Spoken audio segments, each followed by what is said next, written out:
On January 5th, 2021, Bottega Veneta deleted all of their social media accounts. Instagram, 2.5 million followers, gone. Twitter, gone. Facebook, also gone. No warning. There were no announcement that we're taking a break. No pin posts explaining the brand's decision. They were just gone. And obviously every brand consultant, social media manager, and marketer in the world would have told them not to do it. Every social media manager would have cited the loss of reach, loss of followers, the years of content they built up on these platforms. And even the community, they were abandoned. And they were obviously completely right. Bottega Veneta lost all of it. But then something really strange happened. Bottega Veneta became more talked about, more searched, more desired than they had been when they were posting every single day on social media. Their popularity surged 70% above competing brands in the months that followed. Fan accounts of the brand appeared overnight, racking up 500,000 followers, simply reposting images of a brand that had gone completely ghost. And by the end of 2024, 4 years later, they are one of the top 10 hottest brands in the world, and their sales in North America is up 19%. All of this happened while the rest of their parent company actually was declining. Today, I want to tell you what actually happened and why it still matters today. I'm Alex from Davis Marketing. We work with high-end luxury brands. Now, let's get into it. To understand the decision, you need to understand Daniel Lee. Lee became the creative director of Bottega Veneta in 2018. Within 3 years, he turned a brand that most people even can't pronounce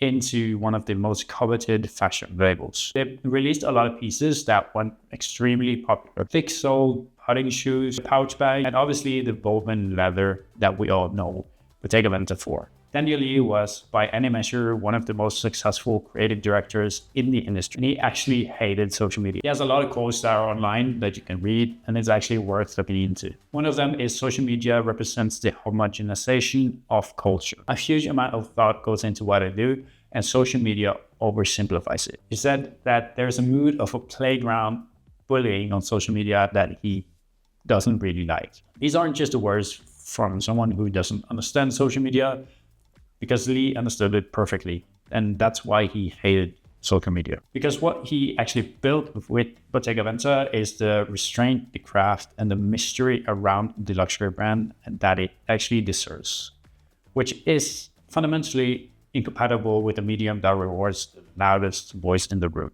So, as the creative director, he made a choice that almost nobody in fashion has made before. He decided to find out what happens if they just leave. So let's think about this in human terms first. We've all experienced it. The person who becomes quiet becomes the most interesting person in the room. A friend who stops texting back, or someone you're seeing, he stops texting back, you get desperate and want to know more. The absence creates the question, what are they doing? What am I missing? And Bottega Veneta triggered that feeling at brand scale with a lot of followers. Within days of deletion, at New Bottega appeared on Instagram. It was a fan-run account just archiving Bottega images and news. It grew to 500,000 followers. Not because someone promoted it or paid for it, because people needed somewhere to go. They still want to follow the brand. They still want to know what's happening. The brand created a vacuum, and the fans rushed in to fill it. Brands essentially did the marketing for Bottega Veneta. The critical insight is when you are the one making the content, you obviously control the message, but you're also exhausted. When your fans create the content, it spreads further, it feels more authentic, and it carries none of the brand's effort or budget. So what at New Bottega and dozens of similar accounts essentially are saying is that this brand is so interesting that I'll do their work for free. What did Bottega Veneta do instead of social media? It's a quarterly journal called Issue, 133 pages, beautiful photography, released 4 times in a year, not designed for the algorithm, there one day, gone the next. It's designed to be actually kept and read by your fans. And that creates even more discussions around the brand because people share it and want to know what's happening. Here's the funny part of this entire story, which is that 10 months after the deletion of the social media profiles, Daniel Lee left Bottega Veneta. He went to Burberry, a different brand, different brief, totally different challenge. Kering appointed Matthieu Blazy as the new creative director. He could have brought the social media accounts back. He could have said that the deletion was the last guy's idea and rebuilt the accounts as a part of his whole launch. For most of us, it would have been the obvious move, a new creative director, a new fresh start, a new launch, but he didn't. He actually kept the silence. He kept the quarterly release, kept the restraint around the brand. But I want to be clear.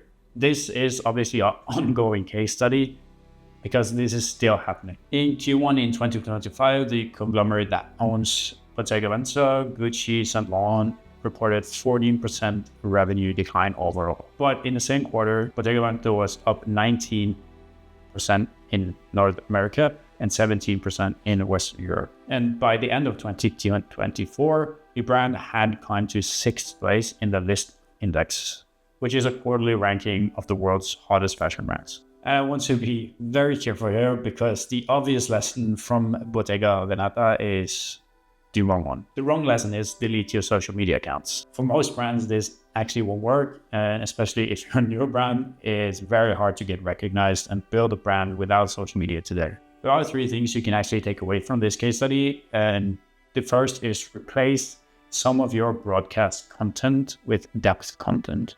We're seeing more and more of this across especially fashion, but other industries as well. The magazine, the issue that the brand released is a great example of how you can do this. Instead of posting everything every single day, you can restrict the content more and give it into more depth. Second is let your customers do the talking. If you are good enough, the product good enough, the branding is good enough, they will actually talk about you and do your work for free. Word of mouth is still the strongest marketing tool you ever have. And because you believe your friend when they say something instead of the brand telling you to buy this product. You can also look into herd mentality when it comes to this, because you're more influenced by a person close to you that you trust or people around you than you are from any advertising ever. And third, ask the uncomfortable question. Bottega's departure from Instagram forced people to answer, how much do I actually care about this brand? And the answer for this brand in particular was more than enough to go looking for it. Would your customers go looking for your brand? If you disappeared from the feed tomorrow, stop posting, stop advertising, would anyone build something to actually fill the gap that you left? That is definitely not a social media question. That is an entire brand question. And it's one of the most important questions that you can ask. I'm Alex from This Marketing. If you need help with your positioning, branding, and marketing, let me know. If this was useful, please subscribe. Same time next week, and I'll see you then.